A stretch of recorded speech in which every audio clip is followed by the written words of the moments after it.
आवाज आ रही है? You can give me a thumbs up if I'm audible. All right, thanks. So today we are going to be starting a new chapter in your civil services preparation. Welcome to the EduBridge IAS Foundation course for History, Art and Culture. And this is going to be an introductory class.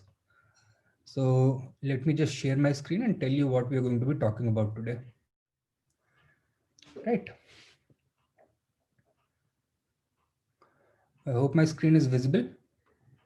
And these are the things you see on your screen. These are the things we are going to be talking about today. First of all, we'll ask the all important question, what is history, right? After that, we are going to look at the importance for history for the UPSC civil services examination. What is its direct contribution in the preliminary examination, in the mains examination, and what are its indirect contributions, right? Because history plays a role in giving you a good foundation, not only for GS history, but also for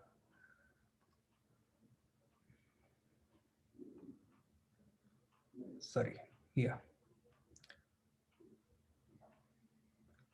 okay. So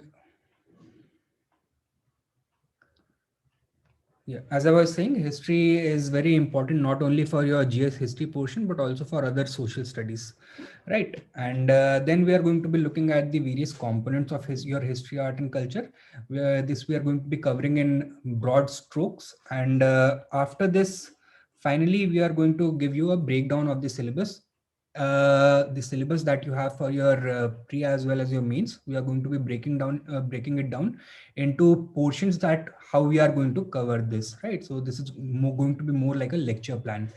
After this, I'll be telling you about the study material or reference book that you have to refer to. So first of all, the question, what is history? So let me put this question to you, that what is history? If you had to define it in your own words, how would you define it? Well, since you do not have an opportunity to talk back to me, I'll talk in your stead, okay? And I'll try to anticipate how usually students answer this question in the class. So what they usually say is that history is a study of the past, right? So let's write this down. History is a study of the past. Now, the problem with this definition is that it is extremely vague.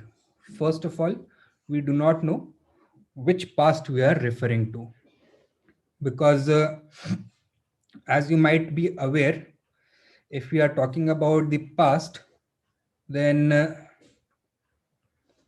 we are going to be talking about the entire history of time, but that is not something that we have to cover. If we are talking about the entire history of time, time began with the Big Bang, that is the origin of the universe, which took place around 14.2 billion years ago.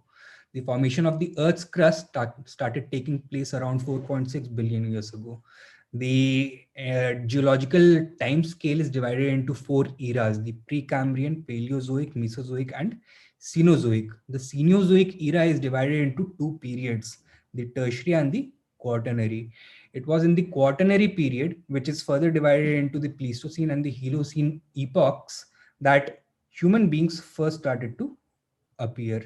Human beings first appear on the face of the earth around 5 lakh years ago. So during the Pleistocene epoch, also known as the Great Ice Age.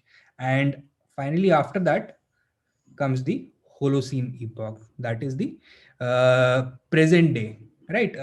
Post Great Ice Age.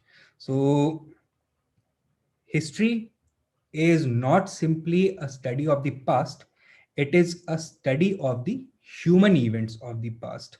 That means, for our purposes, this entire portion of history or the past we do not have to go into. We have to concentrate only on this portion of the past. I hope I'm making myself clear. Now, let me give you an analogy so that you can get a better idea, right? So if let's see. This is a 24-hour clock, and from the hour 0 right up to 11:58 is the origin of the universe, followed by the formation of the Earth's crust. Human beings appeared on the scene for the first time only in the last 2 minutes or so, right? So that is what we are going to be concentrating upon. These 2 minutes, the rest of the field we do not have to consider. Therefore, we need to change this definition a little bit. Now we can say that history is a study of the human events of the past, right? But this definition is still not complete, because as I told you, if we are studying about the human events of the past, we'll have to cover entire history, right? Entire human history. That means all the events that have taken place. Now, if you are writing your own biography, if you are recording your own memoirs, I would like to ask you whether you would write in your memoirs what you had for dinner yesterday. The answer probably would be no, until unless it was a very special dinner, right? Maybe you were getting married and that is what you were writing about. Similarly, when we are talking about history, we are not going to be covering all the human events. Rather, we are going to be focusing on the significant human events of the past. Thus, the definition gets further modified, that history is a study of the significant human events of the past. But if we look at only the significant human events of the past, we lose some of the sense of history. What I mean is that every action has a past and a future. What you do today determines your tomorrow, and what you did yesterday determines your today, right? Therefore, in order to have a good understanding of history, we must also identify this sequential chain of events. In historical terms, we call that as chronology. And for understanding history, the understanding of chronology is very important, right? Hence, the definition gets modified once again, that history is a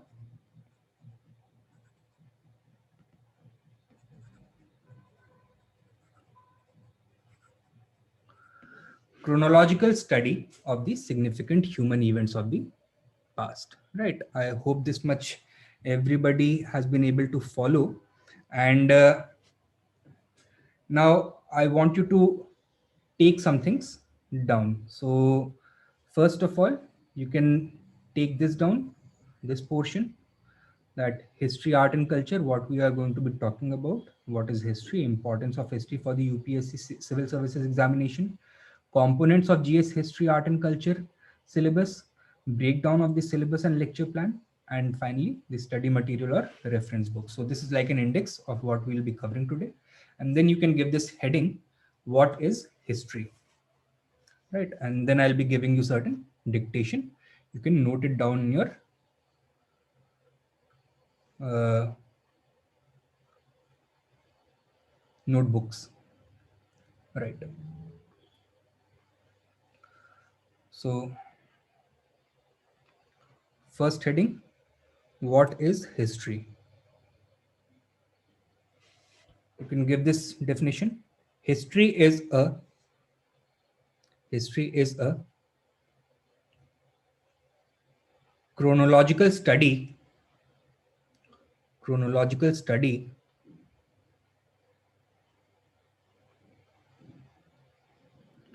of the significant human events, significant human events of the past, significant human events of the past.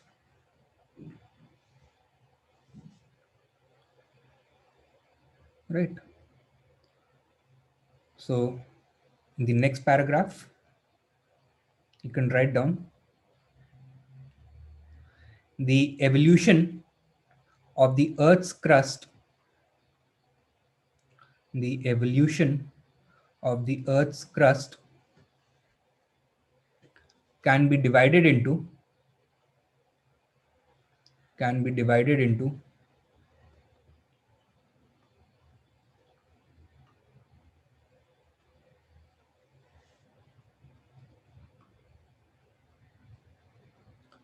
four phases, or you can write four eras, can be divided into four eras. And then you can draw this table. Right. Precambrian, Mesozoic, Cenozoic, Paleozoic, Mesozoic, and Cenozoic. And further divide the Cenozoic into the tertiary and quaternary periods.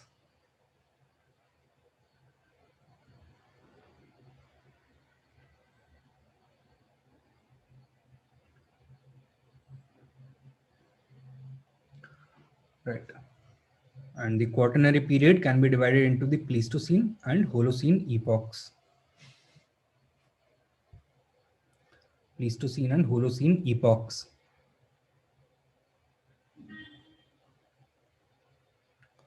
Right.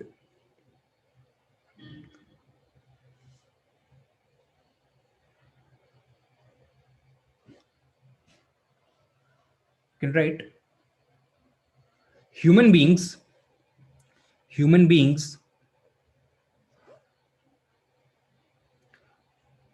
first appeared, human beings first appeared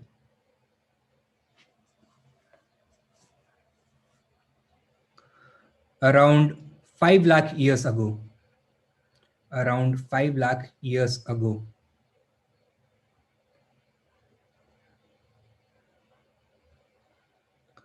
That is during the Pleistocene epoch, also known as the Great Ice Age. Also known as the Great Ice Age.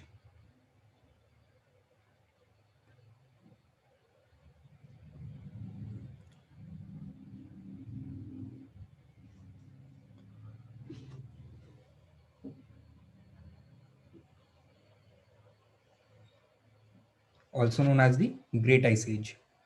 And when we cover history,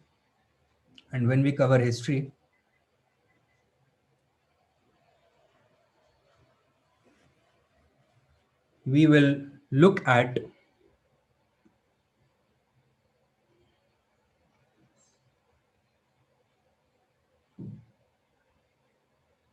the cause and effect relationships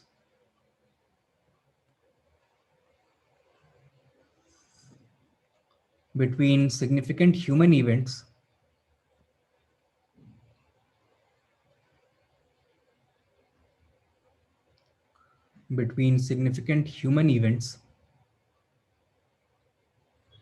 from this period onwards.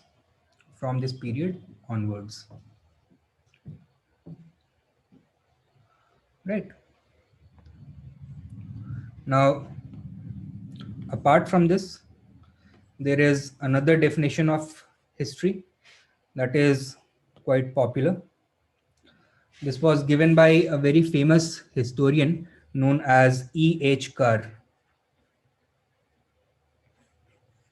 Right. He delivered a series of 12 lectures in order to explore what exactly history means. And finally, he said that history is a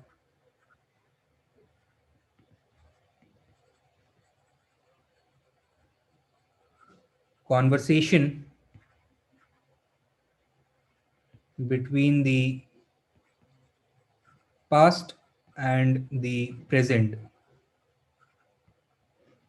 History is a conversation between the past and the present, right? What this means is that it is not simply enough to know what happened in the past, you must also find out why it happened, right? uh, you have to explore the cause and effect relationship between the various developments and events which took place in the past. He gave a very simple analogy and example in order to explain this idea. He said that a man was crossing the road in order to buy a newspaper. He was involved in a car accident. Now, do you think that uh, if a person was recording that event, or if a person witnessed that event and a police detective came and asked him, what would that police detective ask him? That what happened over here? He will say, a car came and ran over him. The police detective then has to find out why that car ran over him, right? His question cannot simply be why, what exactly happened. Let me give you another example. I'm sure that all of you must have watched the serial CID, right? And at the beginning of every episode, there is a murder, and ACP says, "दया लगता है कि यहाँ पे कोई murder हुआ है." Now imagine if the episode ended right then and there, but then the serial would not be so popular. The next statement is always कि दया पता लगाओ यहाँ पे क्या हुआ है, या फिर इसके phone records निकलवाओ. So in this sense, you have to be like an investigator and try to investigate the reasons or motives behind the certain sequence of events which have taken place, right? And in order to carry out this investigation, like any good detective, you have to rely upon what historians call as sources, right? This evidence is in the form of sources. So let us look at the available sources for study of history. What are the important sources? They are the literary and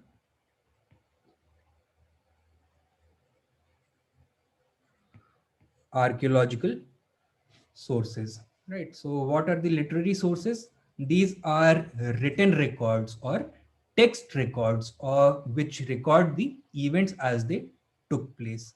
And archaeological remains refer to the physical remains of the past, such as the fossils. Now, if you are talking about literary records, these can include a number of things such as religious texts,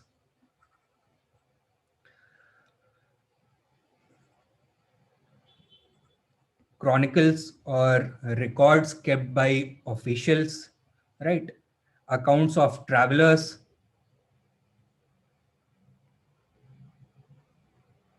such as Fahim, Huensang, Al-Biruni, etc., right?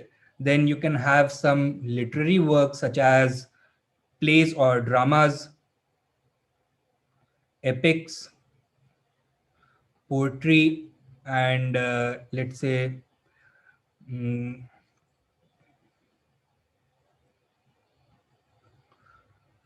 novels. And then finally, you can also have biographies or autobiographies. So literary evidence can be of a variety of forms, right? Then if we are looking at archaeological evidence, that can also take up various forms. What is archaeological evidence? It is evidence which is unearthed through exploration and excavations, right? It is the physical remains of the past. So it can include things such as monuments, sculptures, inscriptions, settlements, coins, graves, caves, tools, fossils, ornaments, etc.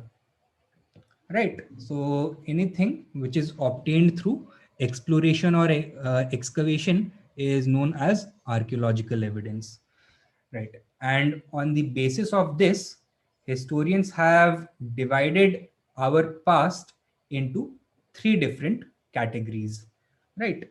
So take down firstly the heading that there are two kinds of sources, make a distinction, literary and archaeological sources, and you can give the line after that.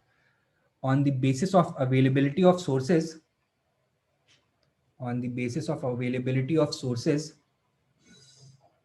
the human past, the human past can be divided into three phases, can be divided into three phases.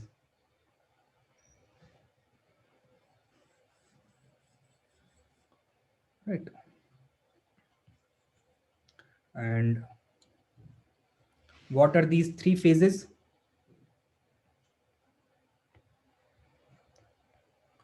Prehistory,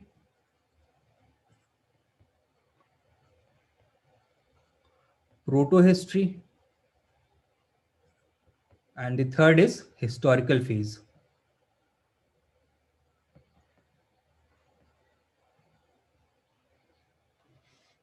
Right. Prehistory, proto-history, and historical phase. What is this prehistory? It is that part of the human past for which there are no written records.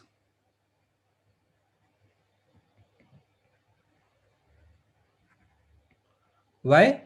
Because human beings had not developed a script till now. They did not have the ability to note down or to record their thoughts and significant events in the form of literature. Right? And therefore, historians have to rely only on archaeological evidence.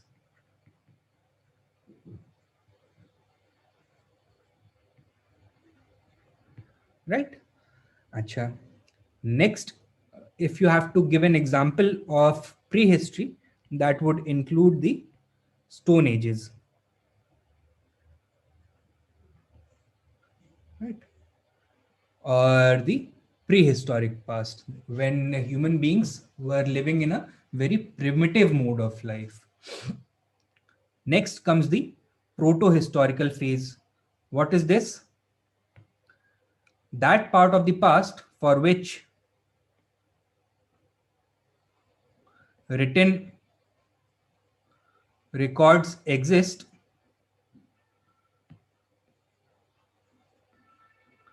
but they cannot be used. And again, historians have to rely on archaeology only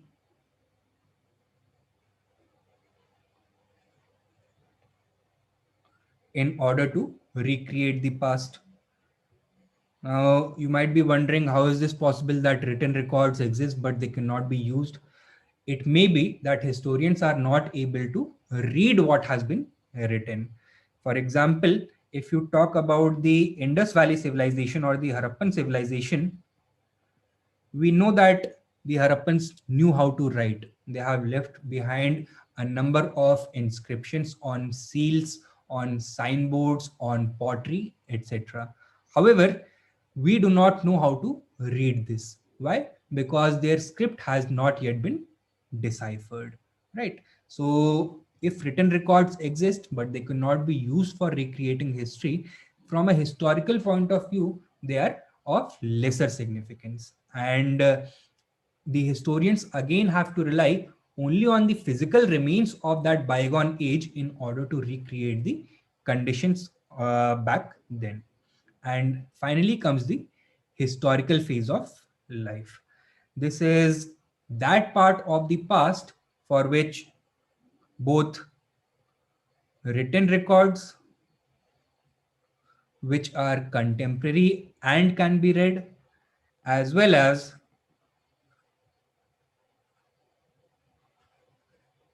archaeological remains are available. So this is that part of the past for which both usable written records as well as archaeological remains are available, right? And for this you can say from the later Vedic age, or rather from the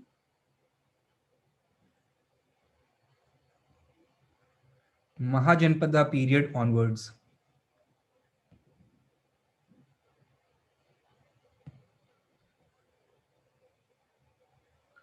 Right, from the Mahajanpada period onwards, Indian history can be classified as the historical phase.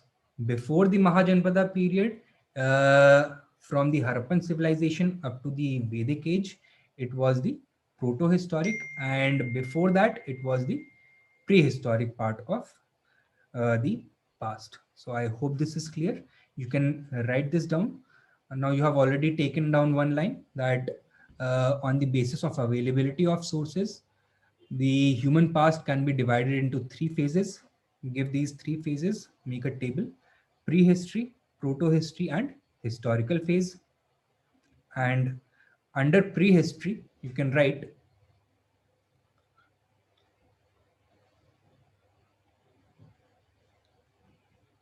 historians have to rely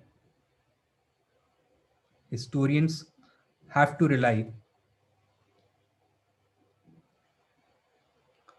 only on archaeological evidence, only on archaeological evidence,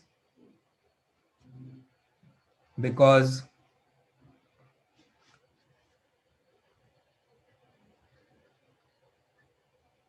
human beings did not have the knowledge of script, and written records do not exist. And written records do not exist. Example, the Stone Ages. So the entire period of the Stone Ages is also known as the prehistoric phase of life. Okay. Example, the Stone Ages. Now next come to proto-history. Under this you can write historians again must rely only on archaeological evidence, only on archaeological evidence to recreate this phase of history, recreate this phase of history.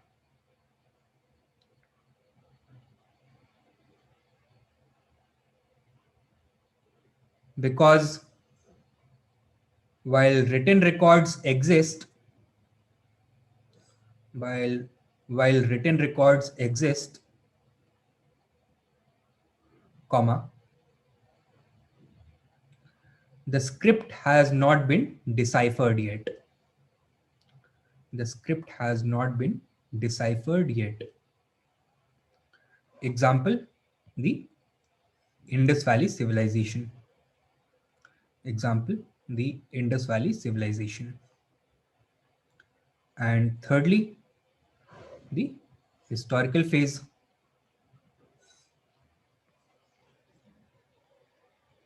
It refers to that part of the human past.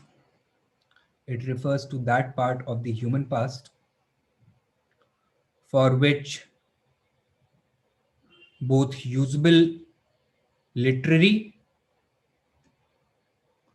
as well as archaeological evidence is available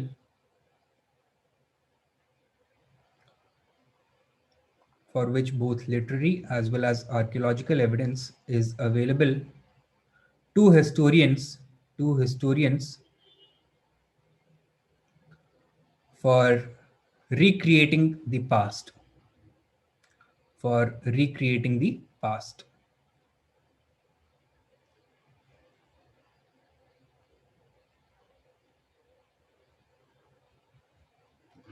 Right. So what have we covered till now? We have answered the question, what is history?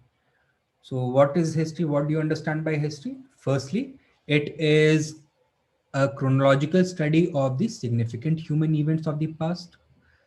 It is also a conversation between the past and the present. What is the purpose of history?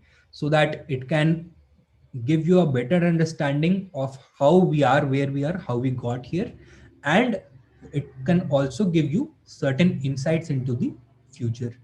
A good student of history, by studying the current events, can identify parallels between the past and the present, and to a certain degree can anticipate what is going to happen in the future. But in order to have a good understanding of history, what must we focus upon? Chronology is very important. And we must also answer the question of why rather than simply what. And in order to do that, we have to rely on a set of evidence in order to recreate the past.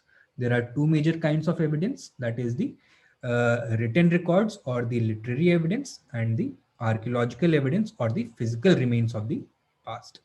On the basis of the availability of these evidences, historians have classified the human past into three parts: the prehistorical phase, proto-historical phase, and historical phase. During the prehistorical phase, there was no knowledge of script, therefore there were no written records, and historians have to rely only upon archaeology in order to recreate the past. For proto-historical for the proto-historical phase, written records exist, but they have not been deciphered. And again, historians must rely only upon archaeological evidence to recreate the past. Finally, for the historical phase of the past, both written records as well as archaeological evidence is available to historians in order to recreate the past. Now that you have a basic understanding of history, let us try and understand what the importance of history is for the UPSC Civil Services examination. As I told you, you have to know about its direct as well as indirect contribution. Under direct contribution, we are going to see how many questions are asked in the preliminary examination every year, what is the weightage of history in the mains examination every year. So roughly on an average, you can say around 17 questions are asked from history in the preliminary examination every year. The number can vary from anywhere between 14 to 20, 21, or even 22 questions. For example, in this year's examination, the UPSC asked 20 questions, right? And last year it asked 17 questions. So the number can vary, but on an average, you can say that around 17 questions are going to be asked directly from history every year. Now, history, the paper, as you know, is has a total of 100 questions and worth 200 marks. So history is about 1/5 of the entire syllabus. So extremely important and is going to play a great role for you to qualify for the mains examination. Coming to the mains examination, history is part of GS paper 1, right? And on an average every year, you can be asked anywhere between 100 to 110 marks. worth of questions from history. The GS paper 1, in fact, all the GS papers are 250 marks each. And in GS paper 1, 100 to 110 marks worth of questions are going to be coming from history every year. Right. So again, in order to have a good chance to clear the mains examination and go for the interview stage, you have to score well in history. But the contribution of history does not stop over here only. A very famous maxim among students of or candidates for civil service, the civil service aspirants, is that history is the mother of all humanities subjects. So what I mean when I say that is that you have to have a good understanding of history in order to be able to appreciate other subjects in humanity, which is going to help you not only in your prelims but also your mains, also your essay writing. For example, if you talk about polity, so if you look at the constitutional developments during British rule, that is going to be covered in history. If you look at the process of framing of the constitution, drafting of the constitution, the debates in the constitutional assembly, that is again going to be covered under history. If you look at the evolution of post-independence Indian history, that is also going to be covered under history. And the evolution of the constitution post independence, again there are several themes which are going to be covered in post independence Indian history. Further, many of the problems that India faces today, for example, the demand for creation of new states or the demand for separation of certain states from other states, so that also has a basis in history. If you look at the Jammu and Kashmir issue, again that has a historical antecedent. So a good understanding of history is going to give you a good understanding not only of polity but also of current affairs. If you look at economy, again, in order to understand liberalization, you have to understand the basics of planned economy. And in your post-independence India, we are going to be covering the Nehruvian model of the economy with economic planning as a new feature of Indian economy, right? So that is something we are going to be covering. If you look at society, so, whatever you see in society, the burning issues of society, such as caste, religion, ethnicity, gender, language, the issues surrounding tribals, etc., all of these have a basis in history. And in order to appreciate the present situation, you have to have a good understanding of history to see how these problems emerged. If you talk about international relations, so over here, I'll give you a simple example. There is a very famous American diplomat, Henry Kissinger. He wrote a book recently known as The World Order. The name of the book was World Order. In that book, 90% of the space has been dedicated to world history, right? Events from the past. And only 10% of the book talks about the contemporary events which are happening around the world.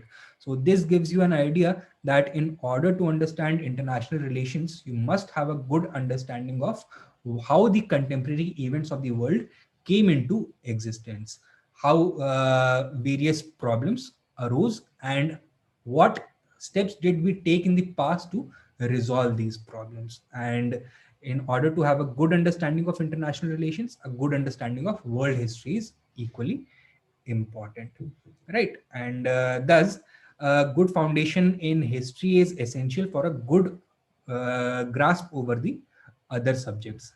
In fact, if you have no knowledge of history, it is going to be very difficult for you to perform well in the other subjects. Right, now that we have gotten that out of the way, let us look at the various components of history. So if you look at the mains GS syllabus, these are the broad themes you will be able to identify. We can say that the syllabus for the UPSC Civil Services Examination GS history portion consists of ancient Indian history, medieval Indian history, modern Indian history, post-independence Indian history, world history, and study of art and culture, the heritage of India, right? Out of these, the post-independence history and world history are only part of your main syllabus. Questions from this portion of history are not going to appear in the preliminary examination, right? So for the preliminary examination, we only have to study about ancient Indian history, medieval Indian history, modern Indian history, and art and culture. But for the mains examination, you have to cover all of these subjects, right? I hope this much is clear. If you're talking about art and culture, it can refer to a number of things, right? For example, if you're talking about art, uh, it can refer to architecture, painting, sculpture. If you're talking about culture, it can refer to philosophy, literature, etc. And apart from this, there are certain portions of Indian heritage uh, which are known as the performative arts, such as music, dance, and drama.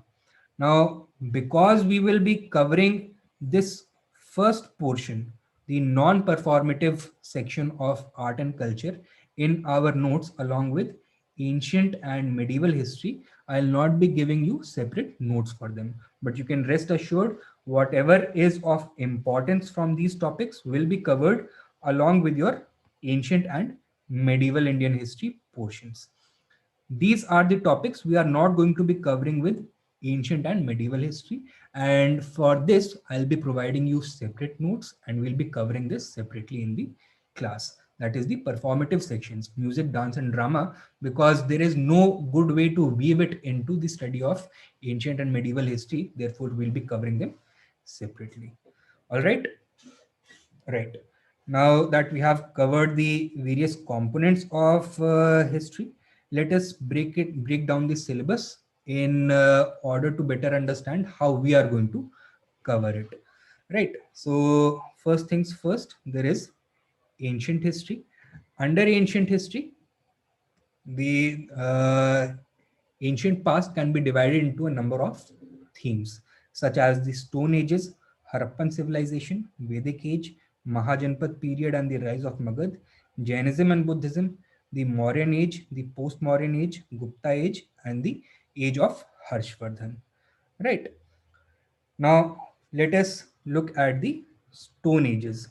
So, when we are looking at the Stone Ages, they can be further divided into the Paleolithic, Mesolithic, Neolithic, and Chalcolithic age.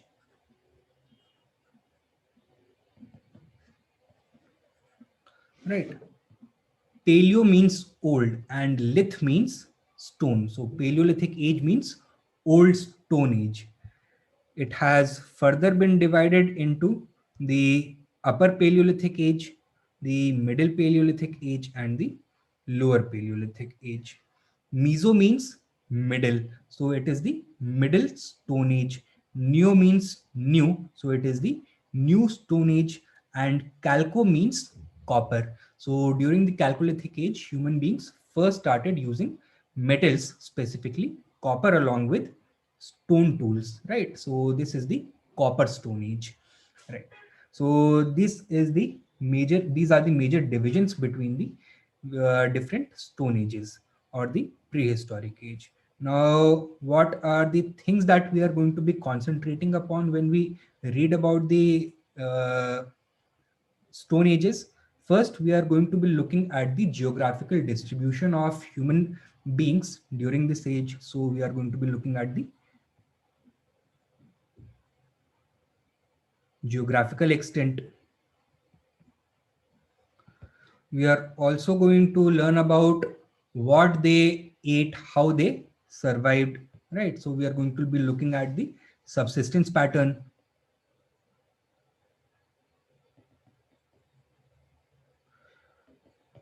whether they were hunters and gatherers, or whether they domesticated animals, or whether they produced their own food through agriculture, right? Then we are going to be looking at their dwelling pattern.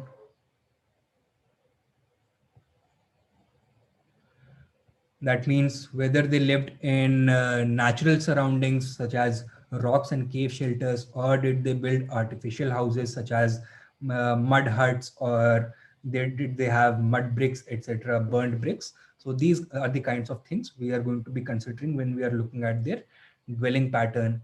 Then we will also study about their access to technology. So what kind of stone tools were they using? How refined were these stone tools? What was their size? What was the purpose of these stone tools? When did they start using copper, and how did that change their life? As refinement increased, what were the other changes which took place in the story of humans, right? And finally, we are going to be looking at the cultural life of human beings during the Stone Age. So primarily we are going to be focusing on rock art, right? That is the paintings. Okay. And these are the major divisions of the Stone Ages and the various themes, which sub themes, which we have to cover within the Stone Ages. If we look at the Harappan civilization, again, this is a part of the past where we have to rely only upon archaeological evidence, and much of the things that we have covered in the Stone Ages are also going to be covered under the Harappan civilization, right? But here we are going to be consuming a little more information, such as the discovery of the Harappan civilization, when this discovery was made, who made it, what was the reasons behind exploration of the Indus Valley during this period, things like that we'll be covering. Then there are several theories regarding the origin of the Harappan civilization.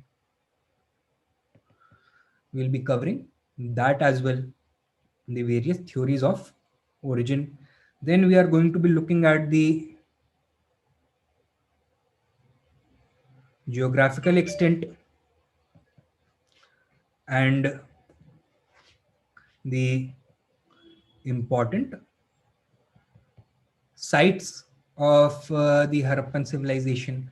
From where to where did this civilization stretch? What were the important sites that have been excavated? What are the important findings from these excavations? Things like that we'll be discussing. Then a very important element of the Harappan civilization was its town planning. So we are going to be looking at the elements of town planning and how this town planning was so advanced that even now the say it is providing inspiration for the modern cities till this date and age. Then we are going to be looking at the material culture or economic life of the Harappan people. And finally, we are going to be looking at their religion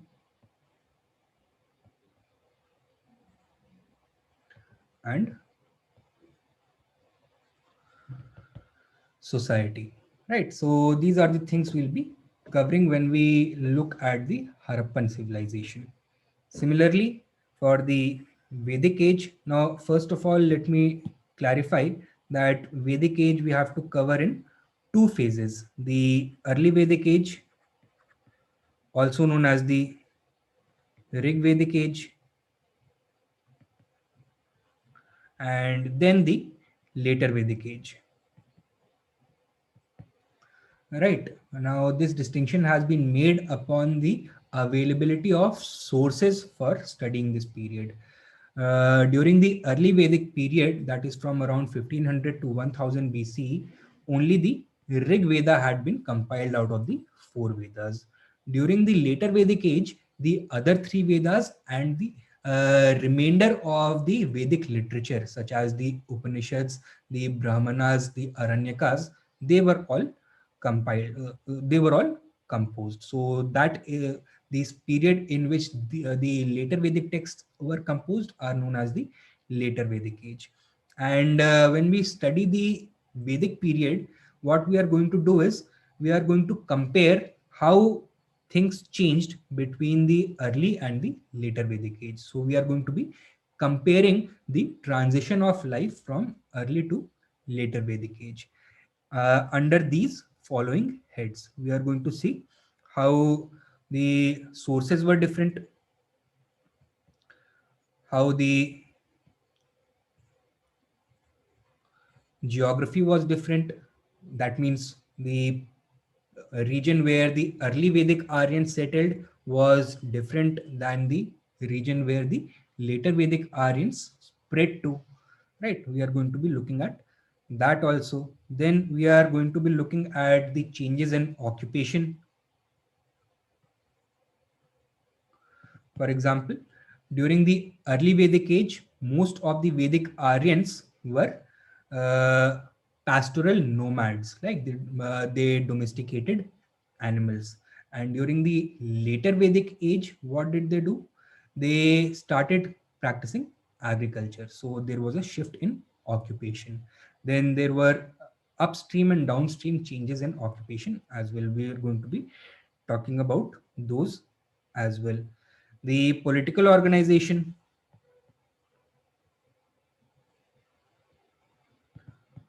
also changed. Uh, During the early Vedic age, the polities were tribal in nature, and during the later Vedic age, territorial kingdoms started emerging. So, we are going to be looking at this process as well. We are also going to be looking at the changing religious beliefs and practices. We are going to see how sacrifices and yagyas became very important during the later Vedic age, how the importance of the priestly class increased during the later Vedic age. We are going to look at how the system of Varna and Ashram emerged in a rigid form during the later Vedic age, right? So these are the kinds of changes we are going to be focusing on. Then we are going to be reading about the social life, right? And here again we are going to be focusing on the questions of gender and varna, right? So again we have to compare these things between the early and the later Vedic age in order to have a good understanding of the Vedic period. The Vedic period ended around the 6th century BCE, and after this, two important things took place. One was the rise of Mahajanpadas or large territorial kingdoms, and the rise of a number of heterodox sects such as Jainism and Buddhism. Right? So, after the Vedic age, we are going to be covering these two. Now, when we talk about the Mahajanpadas, the various historical sources mention that there were 16 Mahajanpadas to begin with. Out of these, there were five most powerful, right? And these five powerful Mahajanpadas fought with each other for a period of almost 200 years. And finally, the last remaining Mahajanpada emerged as India's first empire, that was Magad. Right. So we are going to be looking at the important dynasties and kings of Magad. What were their various contributions, the important events that took place during their reigns, and finally, we are going to look at within this period the invasion of Alexander.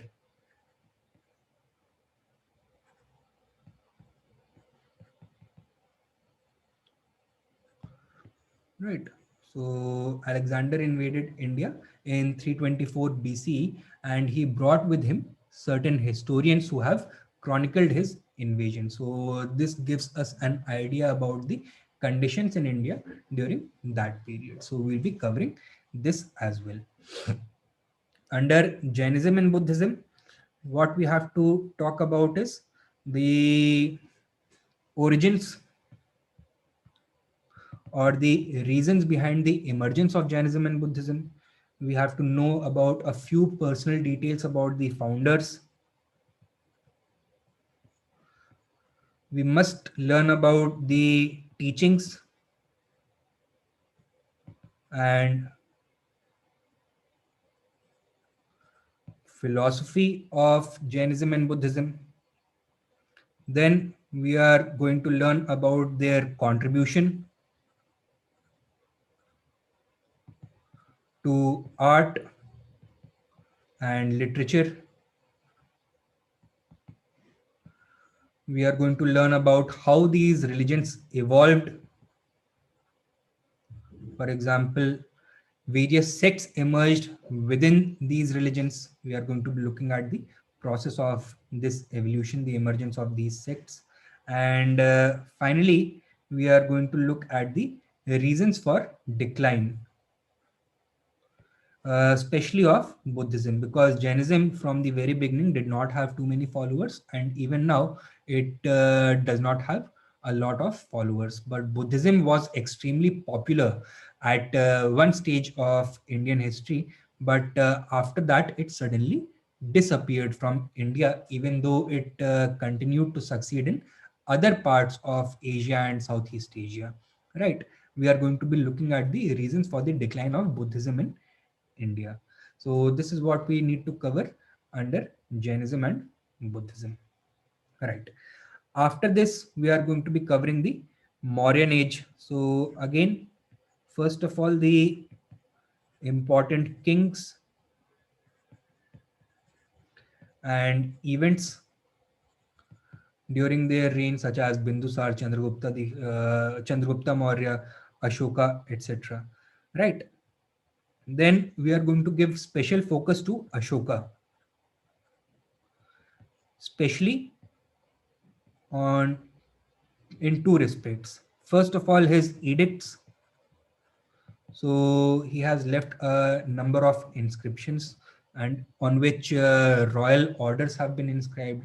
These give us an insight not into Ashoka's own personality, but also his vision, the socio-cultural realities of the age, the extent of the empire, things such as that, right? And then we are going to be looking at his idea of Dhamma. In Sanskrit, Dhamma is known as Dharma, but you should not confuse Dharma with religion. For Ashoka, his Dhamma was a code of social conduct, a social contract in which all of his subjects had to participate. So we are going to look at this Ashoka's idea of Dhamma as well. Finally, we are going to be talking about the Mauryan art, and this art can be divided into two groups: the palace art and the folk art. Palace art is also called as royal art. Folk art is also called as popular art. Palette art was the art which was commissioned and patronized by people living within the palace. That is the emperor, the empress, the nobility, the various Mughal governors, etc. So it was state-sponsored art. And folk art was the art that people created themselves. If you talk about palace art, you can talk about the Ashokan pillars, you can talk about the caves which were excavated, you can talk about the stupas which were built, etc. If you talk about folk art, you will get various examples of sculpture, a number of pottery, terracotta figurines, etc. Right? So we are going to be looking at this as well. Finally, we are also going to look at two very important literary texts. That is the Indica of Megasthenes and Arthashastra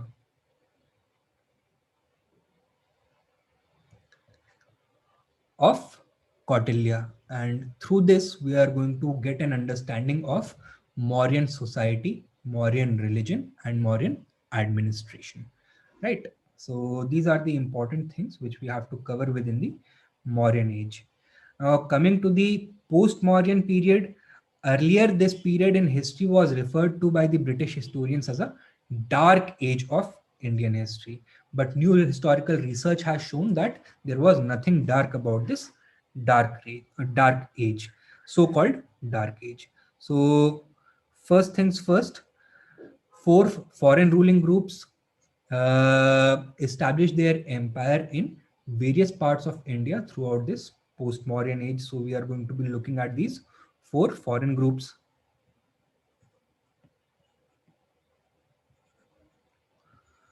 right? And let's mention them: the Indo-Greeks, the Parthians, sorry, yeah, the Parthians or the Pehlavas, the Scythians or the Shakas, and the Koshans or the Yuchi tribe. So what do we have to cover when we read about the history of these four foreign ruling groups? We have to cover the important kings and events, and we also have to cover their contribution to art and literature, along with their contribution to the development of religion. Right. So, for example, the Indo-Greeks, Parthians, Shakas, and Kushans uh, took great interest in uh, Buddhism, and specifically Buddhist sculpture. Right. So, the Gandhara and Mathura schools of sculpture developed under the Indo-Greeks first and primarily under the Kushans. Gandhara school of sculpture is associated both with the Indo-Greeks as well as the Kushans, but Mathura school only with the Kushans, right? And the period of the Kushans also witnessed the emergence of Mahayana Buddhism. The most famous king of the Kushans was Kanishka. He organized the fourth Buddhist council at Kundalwan in Kashmir, where the Buddhist Sangha was divided into the Hinayana and Mahayana sect. So we are going to be looking at these developments also. Then the Kushan period was also remarkable for the great progress made in Sanskrit literature. So we are going to be looking at that as well. Then we have to look at the Satvahanas. Let me write that again.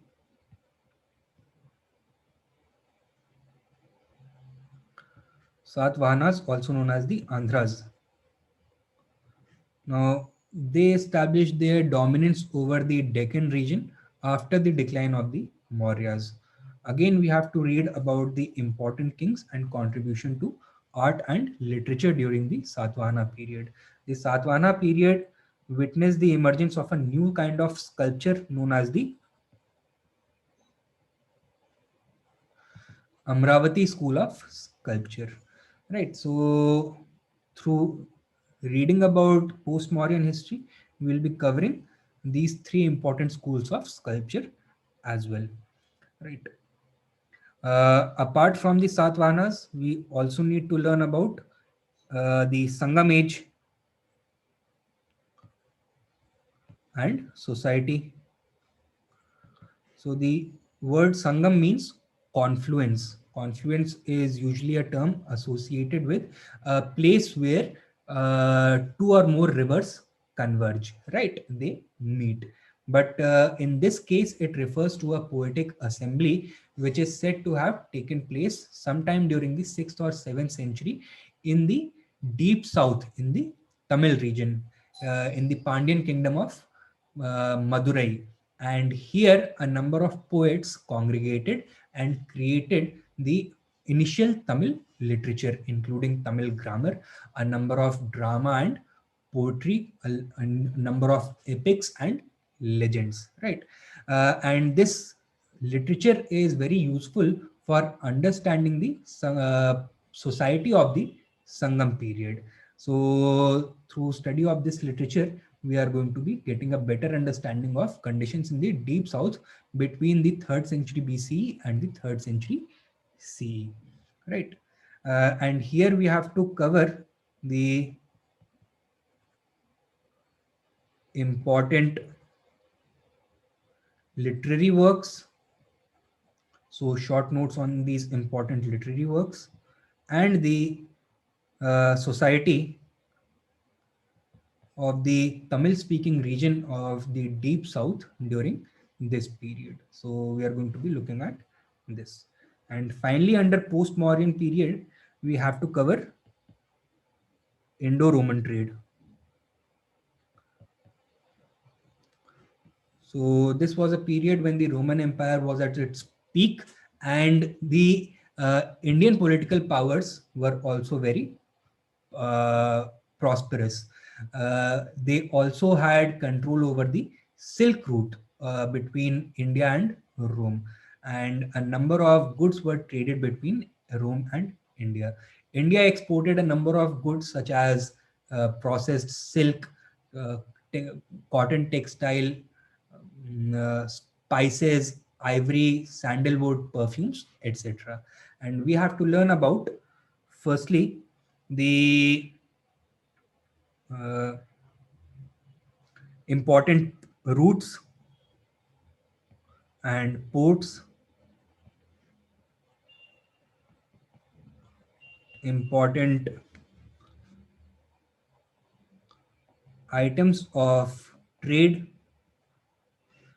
and finally the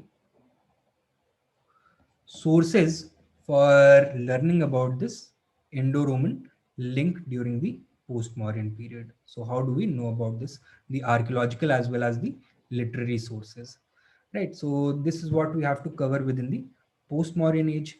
Coming to the Gupta age, again we are going to be following a familiar theme, the important kings and events. We are going to be learning about Gupta administration. We are going to learn about the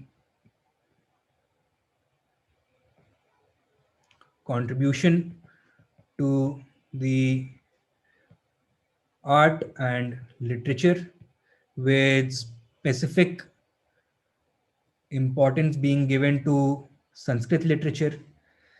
And under art, we will see that this was the period when this thing began. Temple architecture began, temple building began. So we are going to be learning about the Nagar,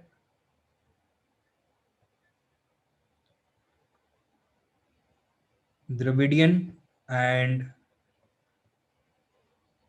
Besar school of temple architecture.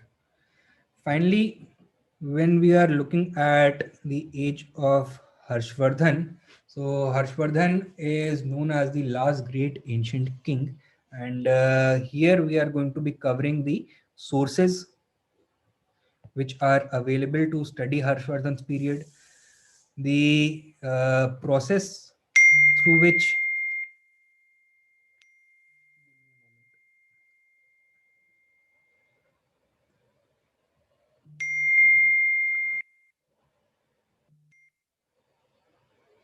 Give me 1 second.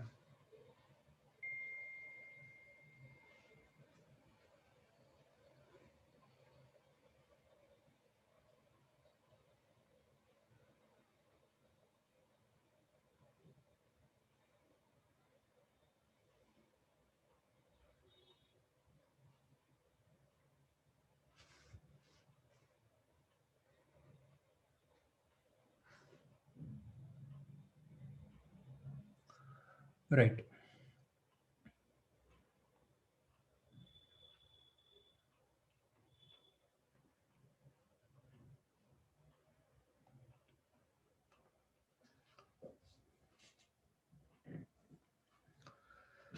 The process through which Harshvardhan consolidated power,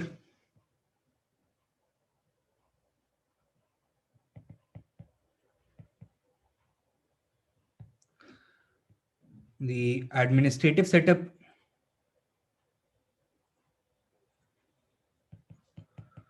under Harshvardhan, the religious and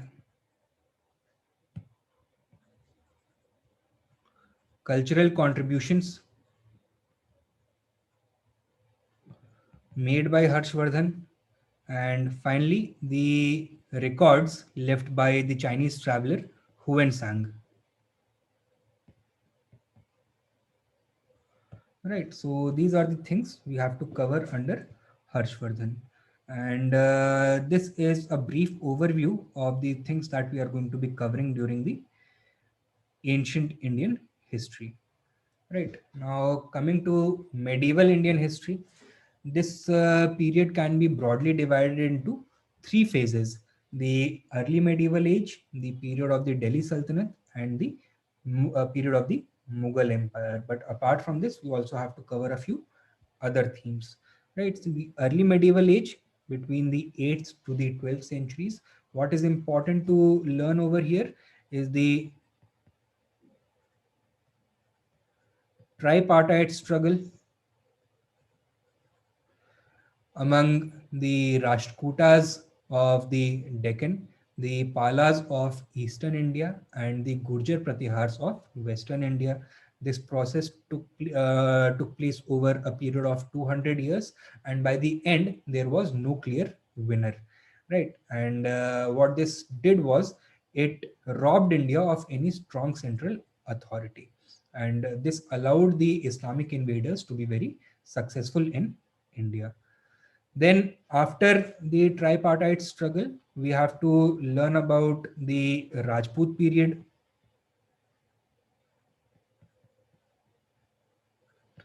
with special reference to or special significance being given to the society and culture of the Rajput period.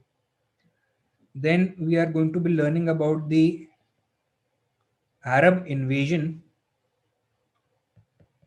of Sindh and its impact. And finally, we are going to be covering the uh, Turkish invasion and conquest of North India, right?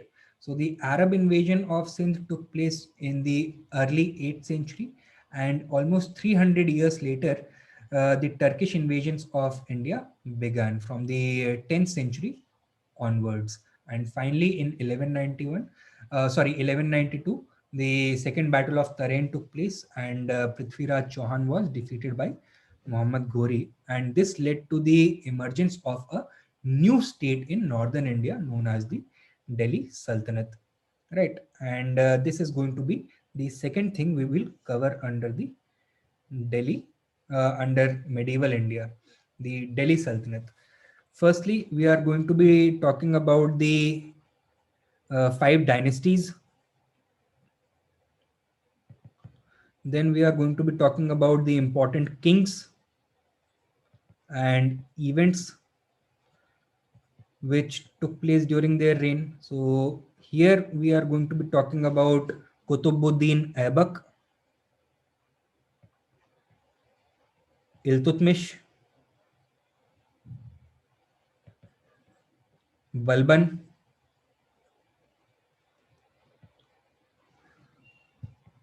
Alauddin Khilji, Muhammad bin Tughlaq, and Firoz Shah Tughlaq. Right.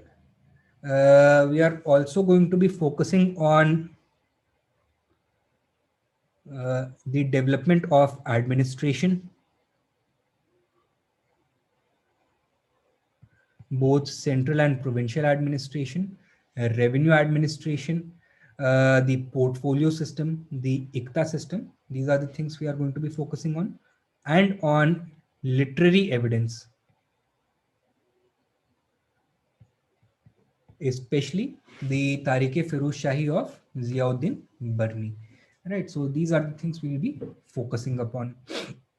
Then under the Bhakti and Sufi movements, we have to cover medieval Bhakti,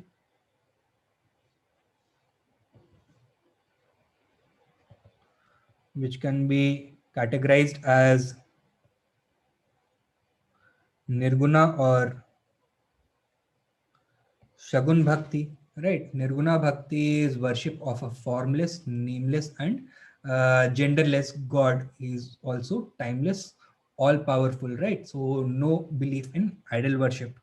Sagun Bhakti, on the other hand, is worship of a God with certain attributes, such as worship of Shiva in his various incarnations, worship of Vishnu in his various incarnations, right? So, under Shagun Bhakti, we are going to be looking at Shaivism and Vaishnavism. Now, these are going to have a number of their own subsets, right? And we are going to look at the contributions of the various Bhakti saints, their vision and the impact that they had on Indian history. Then we are going to look at Sufism. So we are going to understand what was Sufism, what are its teachings and philosophies, and what are the various monastic traditions among the Sufi saints. So here we are going to look at a number of silsilas or Sufi monastic orders, such as the Chishti silsila, such as the uh, Suravardi silsila, etc. Right. So we are going to look at these various silsilas, and then we are going to see that how Sufism was close to Bhakti and how it was different from Bhakti movement. We also have to cover the Vijayanagar and Bahmani kingdom. This is very important from not only your prelims perspective as well as your mains perspective too, because every second year you will find one or two questions from the Vijayanagar Empire. Right. So first we'll be covering the Vijayanagar Empire. We'll be covering the important dynasties and kings, the important events which took place during their reign, the accounts of foreign travelers, and how they described the Vijayanagar Empire, how they described its administration, etc. Then we are going to talk about their administration.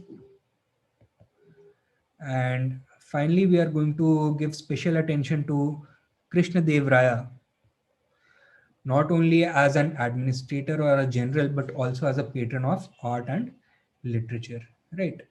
Then we are for the Bahmani kingdom, we are also going to be looking at these things, the important dynasties, foreign travelers, and administration. Now, the history of the Bahmani kingdom can be divided into two parts from 1340, sorry, yeah, from 1347 to 1482. This was the period of United Bahmani when the Bahmani kingdom was unified, and from 1482 up to 1686 when the Bahmani kingdom was divided into five successor states, and finally how it was annexed by the Mughals. A very important part of this stage of history was the constant conflict between the Bahmani and Vijayanagar empires, and we are going to see how this conflict finally ended. Right. So these are the things we have to cover when we are reading about Bahmani and Vijayanagar empires. Then you have the history of the Mughals. So again, the history of Mughals can be divided into two parts from 1526 to 1707. That is the Great Mughals.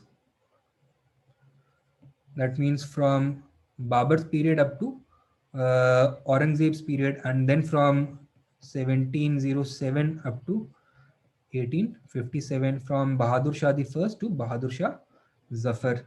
This period was known as the Lesser Mughals. Now, the UPSC has not asked any question till now from this part of Mughal history, so we can simply ignore it, right? And we are going to be concentrating on this part of Mughal history, that is the history of the great Mughals. So we are going to be looking at the important sources.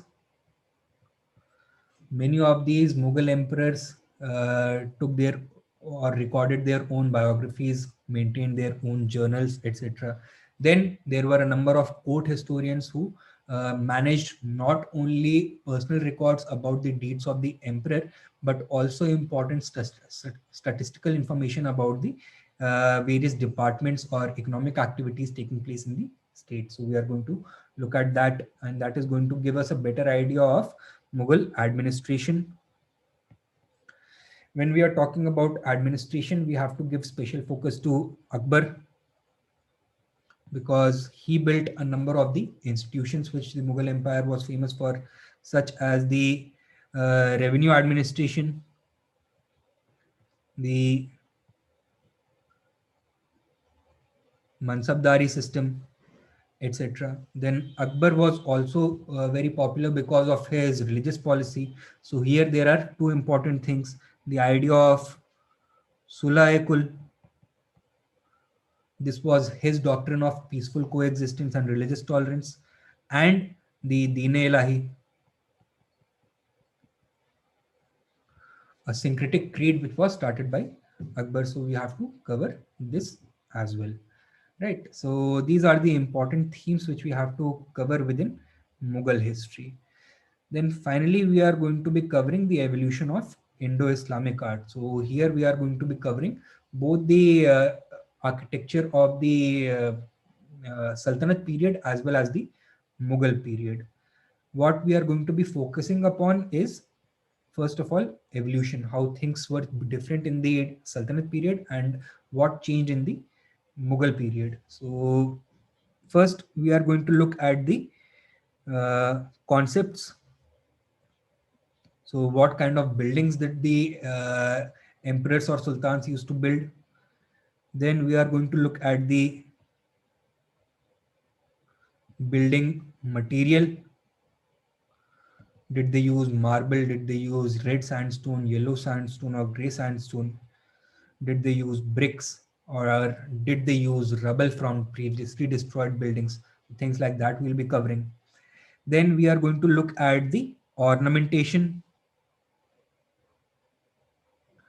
or decorative devices which were used. We are also going to be looking at finally the important examples of architecture. Achha, during the Mughal period, one topic that I forgot to mention for you was painting. Right. So Mughal painting, its decline and the emergence of Rajput painting, that also will be covering along with Mughal history. Right. And this will be our study of medieval Indian history. Now, coming to modern Indian history, I have written down what we have to cover. Beginning with the advent of, modern history can be divided into two main parts: early modern history and the second part, Plassey to partition. Most of the questions in your preliminary examination are going to be from this part, Plassey to partition, 1757 to 1947. But since this is a foundation course and I'm assuming that you do not have a good understanding of history till now, we'll be beginning with the early modern history, starting with the advent of Europeans. Here we will see the factors for their arrival, why they came to India, the arrivals themselves. For example, who came? The Portuguese, Dutch, British, Danes, and French. When did they come? We have to mention the years. Where did they first land when they came to India, and where was the first factory that they established? The first to arrive in India were the Portuguese, so we will learn a few things about their policies, that is their administrative policy, their empire building, their struggle against the Arabs, etc.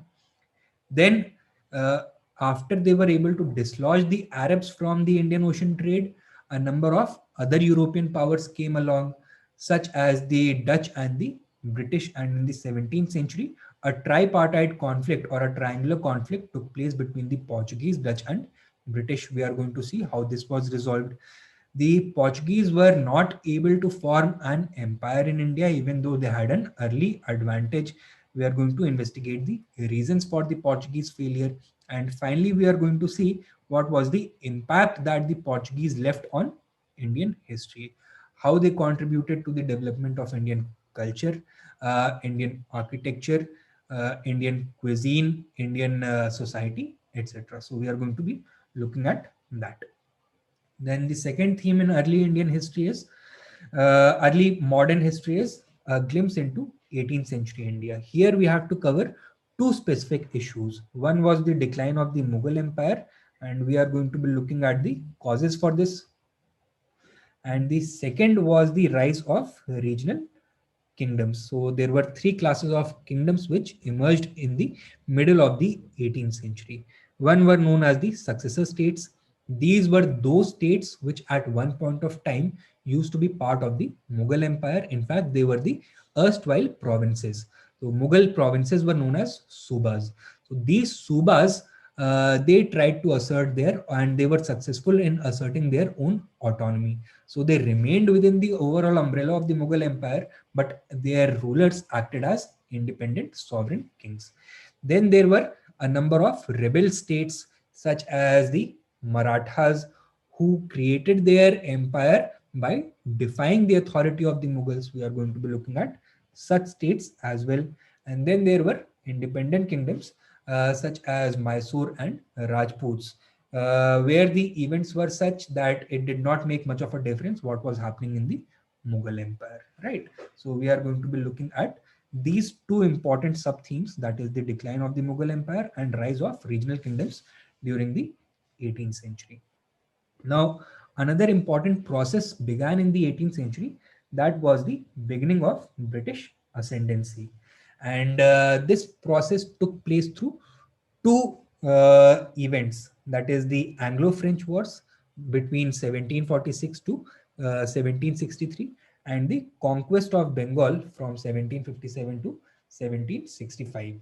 Right, and here we will find that how the English East India Company went from being a small private trading company to a large territorial power in India, and how this changed the balance of power between the Indian regional kingdoms and these and the English company. So there were three Carnatic wars. We'll be looking at them in great detail. What were the circumstances surrounding these Carnatic wars? What was the significance of these Carnatic wars? What was the final outcome, right? And then we have to cover the conquest of Bengal. This took place through the Battle of Plassey and the Battle of Buxar. After the Battle of Buxar, two treaties were signed at Allahabad, one with the Nawab of Awadh and the second with the Mughal Emperor. We'll find out what was the contents of this treaty, what was the significance of these treaties. And after this treaty, the British introduced what was known as the dual government of Bengal. So we'll see what this dual government is and what was the impact that it had on the people of Bengal, right? And then we come to the second part of modern Indian history, that is Plassey to partition 1757 to 1947. Here, the various sub themes that we are going to be covering is going to begin with the history of governor generals. So from 1773 up to, let us say, 1884, before the formation of the Indian National Congress, the important battles, the policies, revolts, etc., which took place, we are going to be covering. Under the various British policies, we are going to be looking at their land revenue policy, their economic industrial policy, administrative policy, their social policy, education, their contribution to education, their famine policy, and the legislative changes they made to their administrative setup in India. So these are the things we are going to be covering. And when we read about these policies, we are also going to be looking upon the impact and response that Indians had to these policies, right?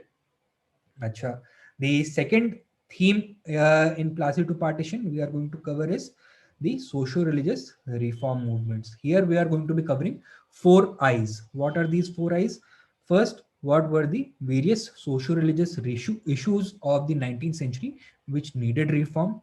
The ideas which allowed these reforms to take place, or which spurred these reforms, the individuals who contributed to these reform movements and their institutions, and the impact of this reform movements, right? How it was a cultural awakening for India, and how it formed the basis for the cultural basis for the rise of nationalism amongst Indians. We are going to be looking at these factors as well. Then the next theme we have to cover is the freedom struggle from 1857 to 1947. Here we are going to first begin with the rise of Indian nationalism, the various factors behind rise of Indian nationalism, the process of political formations in India, that is the pre-Congress institutions, the formation of the Indian National Congress, the safety valve theory, etc.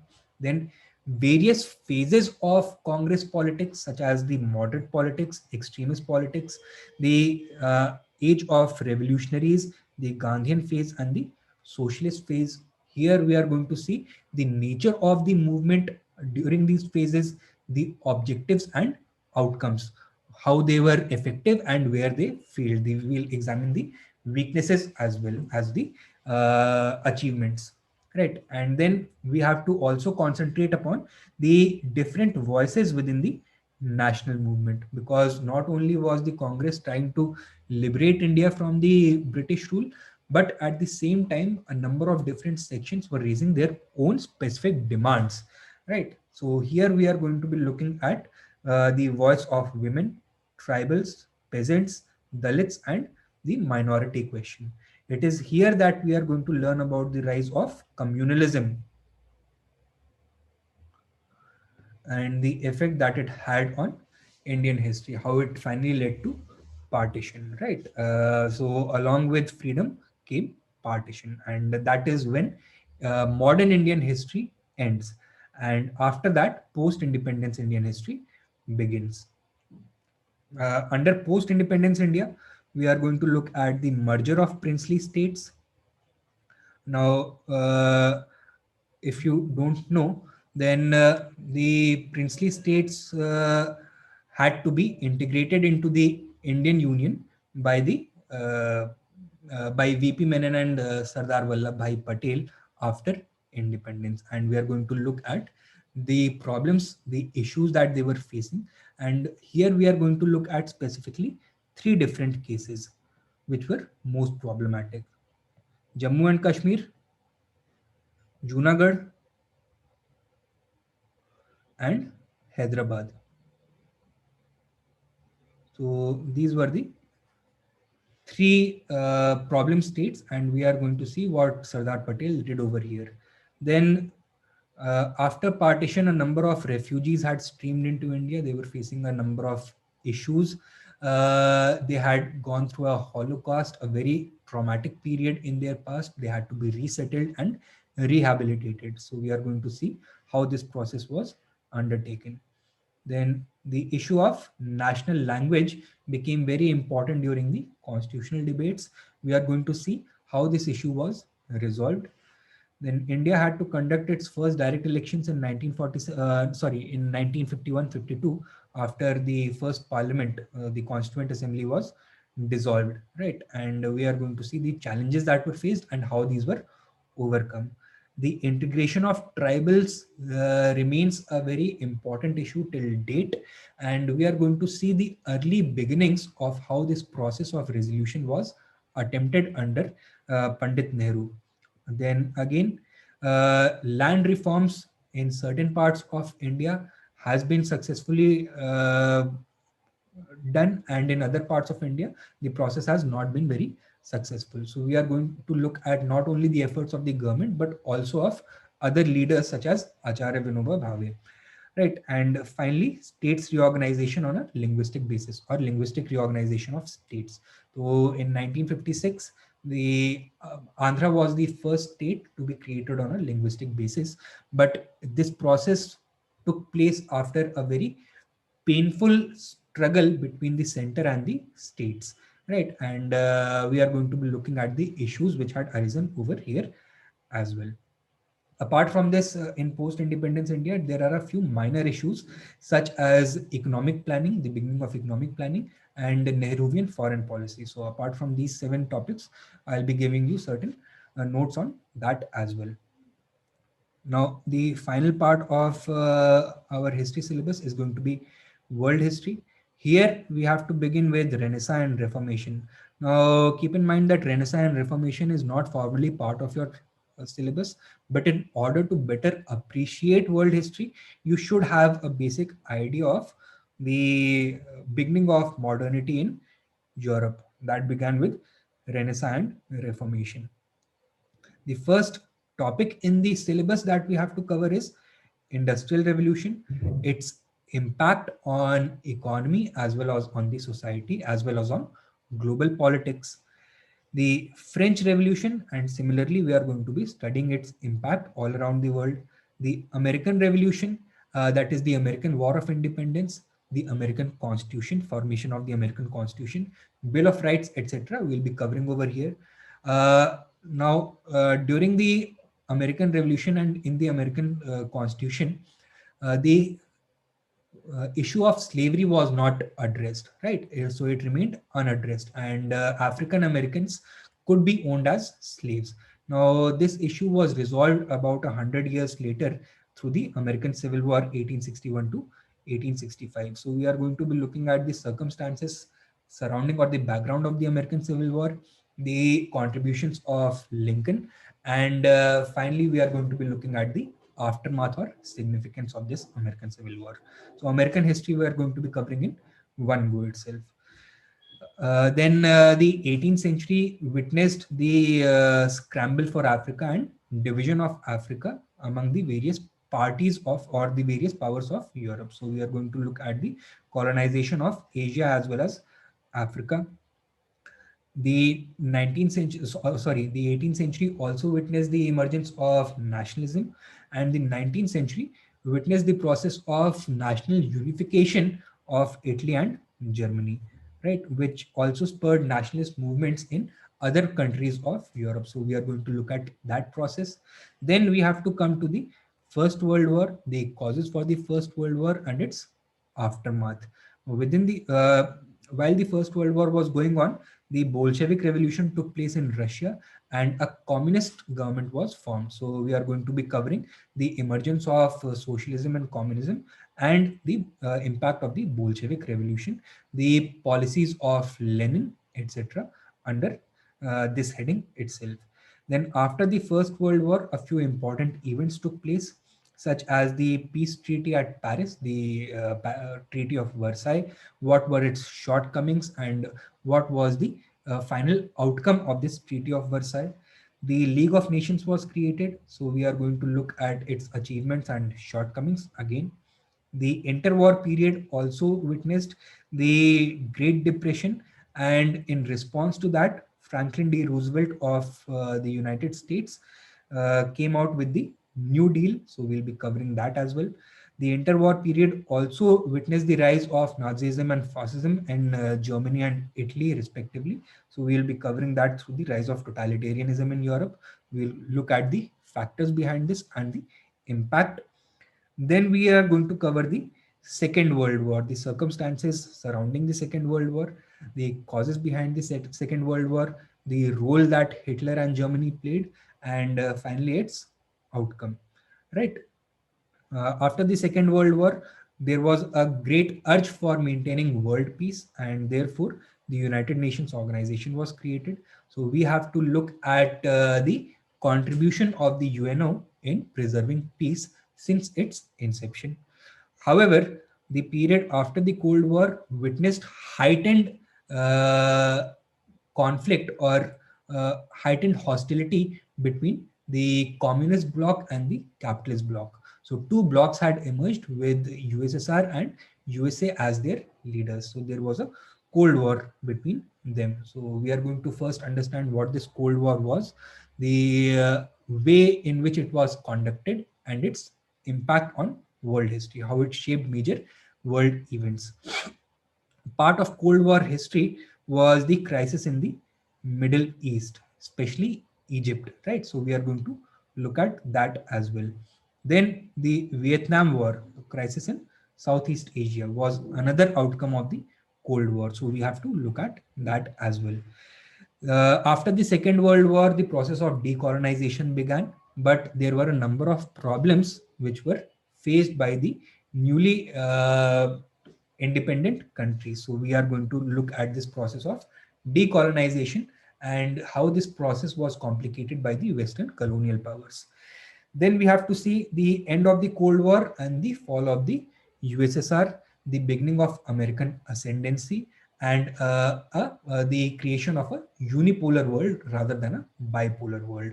And what impact did that have on global politics? So we'll be covering that. And finally, lastly, we'll be covering the impact of globalization on world history post the fall of the USSR, right? Post the after the end of the Cold War. So these are the topics that we'll be broadly covering in our history syllabus, and we'll be taking about 50 classes to cover this entire syllabus. So you can expect that over the next 2 months, we'll be covering your entire history syllabus, right? Now coming to the reference materials, first of all, basic reading is the NCERTs. This is going to give you a very good idea of the contours of history, and a number of questions for your preliminary examination and even for your mains examination are going to be sourced from your NCERTs. Now, let me clarify. I am talking about the new NCERTs, right? Uh, People usually ask me that do we need to also read the old NCERTs? Do we also need to read the Tamil Nadu state curriculum for history for UPSC? So my answer to you would be, first read the new NCERTs and the other reference material books. If you have the time and the inclination after that, then go to the other sources. But this is your primary source, the NCERTs.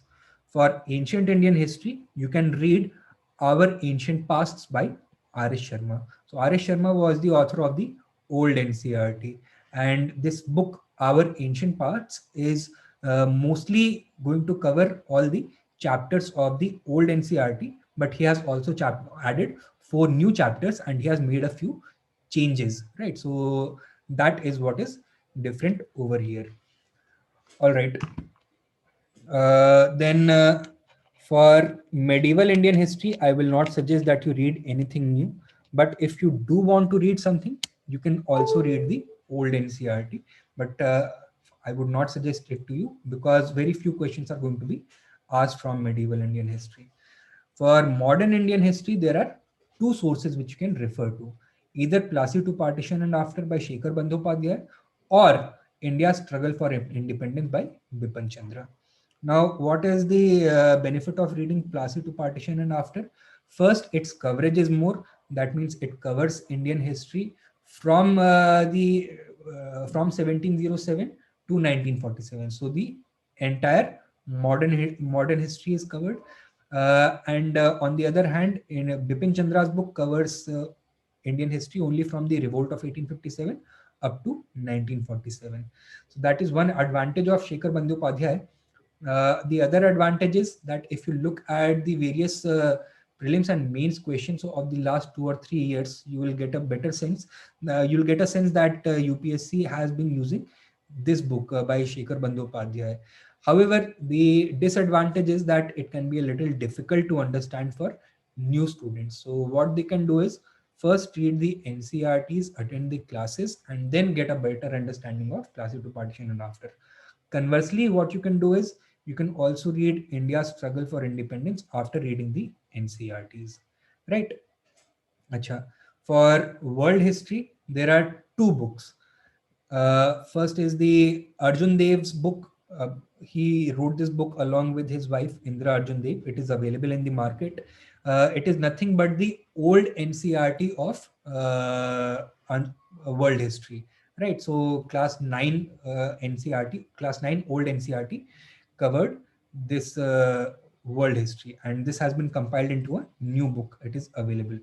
now. And the second book is Norman Lowe's Mastering Modern World History.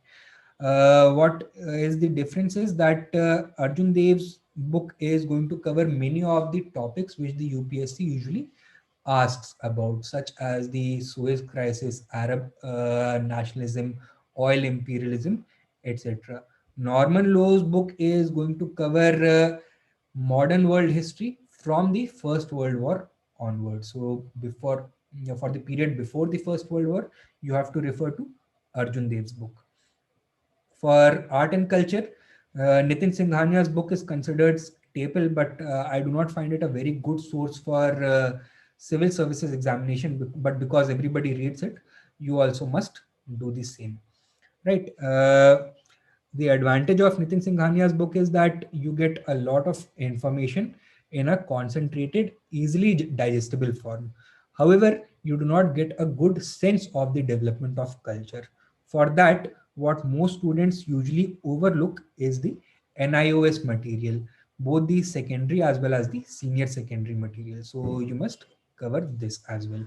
So my suggestion to you would be, for better understanding of art and culture, first read this material, NIOS material, secondary and senior secondary, and then read Nitin Singhania's book, right? So that will give you a better understanding of art and culture, right? So in today's lecture, we have covered all of the important questions over here. We have answered what is history. We have looked at the importance of history for the civil services examination. We have seen the components of GS history, art and culture. We have looked at the breakdown of the syllabus, discussed our lecture plan, and I've also told you about the important books that you have to refer to. Now, if there are any questions that you might have, you can ask me. किसी को कोई question है या कोई doubt है?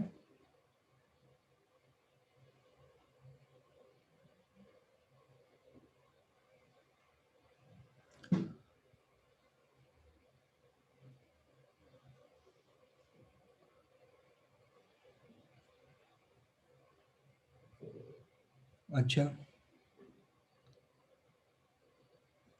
previous year's question would be covered. Yes, all the previous year's questions will be covered, not only for prelims but also for the mains, right? So for mains, for every topic that we cover, I'll be dictating you a few questions, and I expect that you will attempt those questions after we have covered it in the class, and then I'll check it and give it back to you along with suggestions, or we can discuss it separately.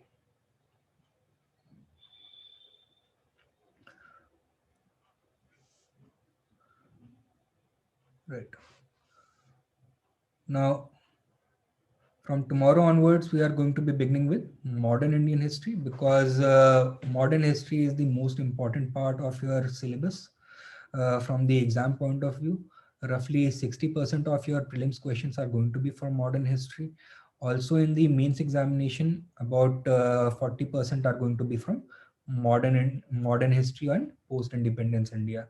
Right, so that is where we are going to concentrate most of our efforts on. And after that, we are going to be covering post-independence Indian history, followed by ancient, medieval, and then world history. Right, and after that, in the end, I'll be discussing the miscellaneous topics with you. So some topics which have not been mentioned, such as the contribution of various leaders, such as the role of Mahatma Gandhi, the role of Subhash Chandra Bose, the role of Dr. Ambedkar, the role of Pandit Nehru, etc. So for that, I'll be giving you separate notes and covering it in the class separately. Okay, so that is it for today then. I'll see you guys again tomorrow. And what I've decided to do is that the first few classes, 2 or 3 classes, are going to be open for everybody. So you don't need to worry. If you have not joined the class yet, there is still time to do that. First 2 or 3 classes I've kept it free, and then after that you guys can join. Okay, chaliye then.